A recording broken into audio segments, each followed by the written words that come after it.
আপনাদের এই শোরুমের মালিকের নাম? এই শোরুমের মালিক কি তোরে বলন লাগবো? যা তুই এখান থেকে যা। স্টপ! আপনাকে আমি যেটা জিজ্ঞেস করেছি তার অ্যানসার দিন। এই শোরুমের মালিক রকি চৌধুরী।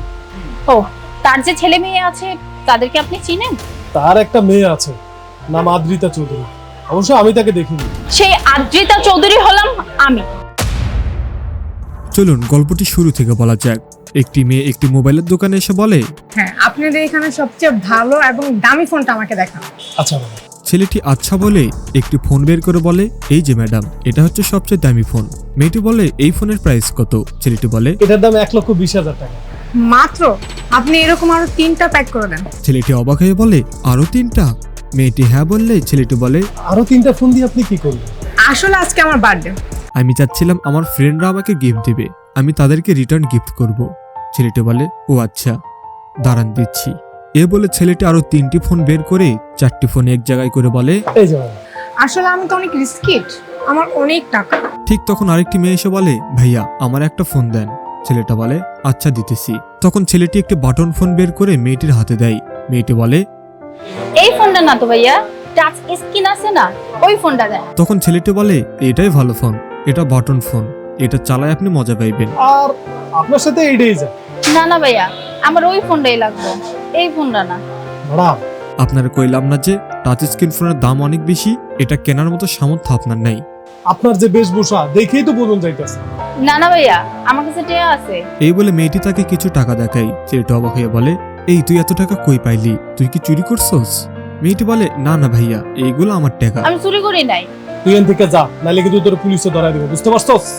না না, পুলিশ ডাকতে হইব না, আমি চলে যেতেছি। এ বলে মেয়েটি সেখান থেকে চলে যেতে গিয়ে আবার ঘুরে তাকিয়ে বলে, 1 মিনিট। আপনাদের এই শোরুমের মালিকের নাম? ছেলেটি রাগ হয়ে বলে, তোরে বলান লাগবো, যা তুই এখান থেকে। মেয়েটি আবার ঝাড়ি দিয়ে বলে, আপনাকে আমি যেটা জিজ্ঞেস করেছি তার অ্যান্সার দিন। ছেলেটি তখন বলে, এই শোরুমের মালিক রকি চৌধুরী।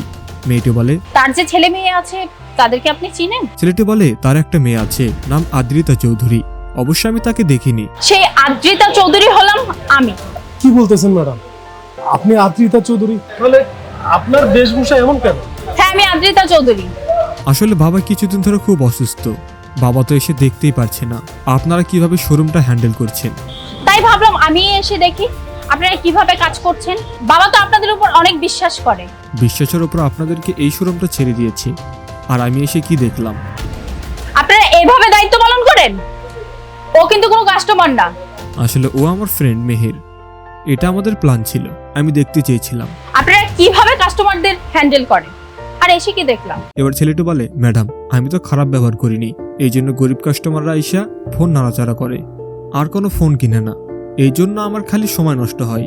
মেয়েটা বলে, এটা আপনি ভুল বলছেন। কাস্টমাররা হচ্ছে লক্ষ্মী, ওরা দোকানে আসবে, ফোন দেখবে, নাড়াচাড়া করবে, ইচ্ছে হলে নিবে, ইচ্ছে না হলে নিবে না। ফোন দেখানোটা আপনার দায়িত্ব, আর এর জন্যই কিন্তু আপনাকে স্যালারি দেওয়া হয়। আপনাকে একটা কথা বলি, কাস্টমার ধনী হোক আর গরিব, তাদের সাথে আপনি খারাপ আচরণ করতে পারেন না। আর আপনি যে আচরণটা করেছেন তার জন্য আপনি এখানে থাকার যোগ্য না, জানবেন। তখন ছেলেটি অনুরোধ করে বলে, ম্যাডাম আমার ভুল হয়ে গেছে, আমাকে মাফ করে দিন। আর ম্যাডাম দেখেন, আমি এতদিন শোরুম চালাইতেছি, আমি কি একটা টাকা কোনোদিন চুরি করছি? আমি তো ইমানদারির সহিত কাজ করতেছি, খালি ভুলে একটু খারাপ ব্যবহার করে ফেলছি। এবারের মতো আপনি আমাকে মাফ করে দেন, আমি আর এই কাজ করব না। মেয়েটি বলে, ঠিক আছে, আপনি অনেক বছর ধরে আমাদের এই শোরুমে কাজ করছেন, তাই আপনাকে আমি এবারের মতো মাফ করে দিচ্ছি। কিন্তু নেক্সট টাইম থেকে এরকম ভুল আর কখনোই করবেন না। এ বলে মেয়েটি সেখান থেকে চলে যায়। একটি মেয়ে দোকানে এসে বেনসন সিগারেট চাইলে দোকানদার ছেলেটি অবাক হয়ে যায়। মেয়েটি সিগারেটের টাকা দিয়ে বলে, এটা আমার জন্যই। ছেলেটি তখন তাকে 1 প্যাকেট সিগারেট হাতে দেয়। সেই দোকানে 2টি ছেলে এসে বলে, তো আজকে সারাদিন কি প্ল্যান তোর? আজকে তেমন কোনো চাপ নাই রে। বাসায় বউরে বলে রাখছি সুন্দর সুন্দর বাজার ঘাট করে আরামসে রান্না বান্না করে রাখ। বাসায় গেস্ট আসলে রাতে সে হেভি পেট পূজা করবে বললে পাশের ছেলেটি বলে, ভালোই তো, তুই তো বিয়ে শাদী করে পুরাই বিন্দাস, বউটো আছে, ভালোই সময় কাটছে, আমার তো তাও নেই। এ বলে ছেলেটি দোকান থেকে বলে, মামা 2টা বেনসন দাও।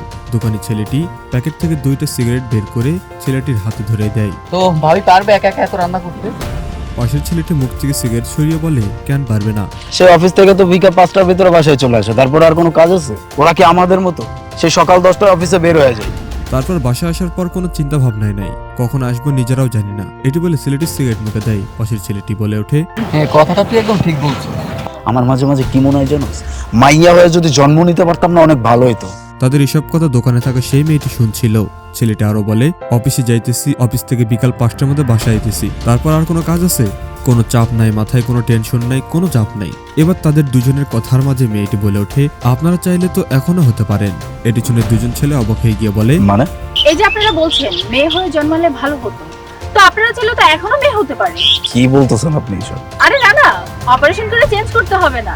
মেয়েটি আরো বলে, ধরুন একটা মেয়ে সকালে ঘুম থেকে উঠে যে কাজগুলো করে, তার বাচ্চা কাচ্চাকে রেডি করে স্কুলে পাঠায়, তার হাজবেন্ড আবার অফিসে যাবে, তাকে সবকিছু রেডি করে দিতে হয়, থালা বাসন ধুতে হয়, কাপড় ধুতে হয়, সকালে নাস্তাটা বানাতে হয়, বাচ্চার টিফিন দিয়ে দিতে হয়, আবার হাজবেন্ড যখন অফিসে যাবে তার লাঞ্চের ব্যবস্থা করে দিতে হবে। তারপর হচ্ছে মেয়েটা নিজে রেডি হবে, কারণ তাকেও তো অফিসে যেতে হবে। মেয়েটি আবার ছেলেদের দিকে প্রশ্ন ছুড়িয়ে দিয়ে বলে, সন্তানদের স্কুল থেকে বাড়ি নিয়ে আসতে হবে। রাতের খাবার আছে, রাতের খাবার রেডি করতে হবে, বাচ্চাদেরকে পড়াতে হবে, হাজবেন্ডের হুকুম মানতে হবে, কখন কি লাগবে আপনারা তো পারেন না। এবার পাশের ছেলেটি তাকে থামিয়ে দিয়ে বলে, মেয়েটা আরো বলে, একটা মেয়ের যখন জন্ম হয় না, তখনই তার পরিবার থেকে তাকে সবকিছু শিখিয়ে দেওয়া হয়। কারণ বিয়ের পর তো সে পরের ঘরে যাবে, পরের হুকুম মেনে চলতে হবে, তাতেও আমাদের কোনো সমস্যা নেই, কারণ হচ্ছে কাজটা আমরা মন থেকে করি, ভালোবেসে করি। কিন্তু আপনারা এত অধিকার মনে করেন, আপনারা কখনো নিজের কাপড় নিজে ধুয়েছেন? ধন্যি, গোসল করার পর চলে যান। খাবার কখনো নিয়ে খেয়েছেন? খাননি, আপনাদের সামনে খাবারটা দিয়ে দিতে হয়, একটু পর এটা লাগবে ওটা লাগবে, সারাটা দিন আদেশ করতেই থাকেন। কেন আপনাদের কি হাত নেই? আপনারা নিজের কাজ নিজেরা করতে পারেন না? মেয়েটি আবার হতাশাযুক্ত মুখ নিয়ে তাদেরকে বলে, আশা করি বুঝতে পেরেছেন। এই বলে সেখান থেকে চলে যেতেই আবার ঘুরে তাদেরকে বলে, মেয়ে হয়ে জন্মালে ভালো হতো, কিন্তু আমি তো বলবো মেয়ে হয়ে জন্মাননি, এটা আপনাদের 7 জন্মের ভাগ্য। এখানে দাঁড়িয়ে থেকে কি করছেন? যান না বাড়িতে যে ওয়াইফকে জিজ্ঞেস করেন কোনো কাজে হেল্প লাগবে কিনা। মেয়েটি তাদেরকে ওয়াইফের গুরুত্ব বোঝাতে থাকে। উদাহরণস্বরূপ তাদেরকে বলে, বাসায় গিয়ে ওয়াইফের যে কাজগুলো আছে সবগুলো করুন, রান্না বান্না করুন, ঝাড়ু দিন, একটু তো ওয়াইফের হেল্প হবে। আচ্ছা এসব না হয় নাই পারলেন, কিন্তু একটি মেন্টালি সাপোর্ট তো দিতে পারেন, এতটুকু দেন, দেখবেন সবকিছু ঠিক হয়ে যাবে। এগুলো বলে মেয়েটি সেখান থেকে চলে যায়। কি মেয়ে রে বাবা, দেখলি কতগুলো কথা আমাদেরকে ভুলে গেল। পাশের ছেলেটি আবার সিগারেটে ফুঁক দিয়ে বলে, কথা কিন্তু দোস্ত একটা ভুল বলে নাই, আসলে আমাদের মেন্টালিটি না চেঞ্জ করা উচিত। যাই হোক মামা, বিলটা দে। পাশের ছেলেটি মানিব্যাগ থেকে টাকা বের করে বিলটা দিয়ে দেয়।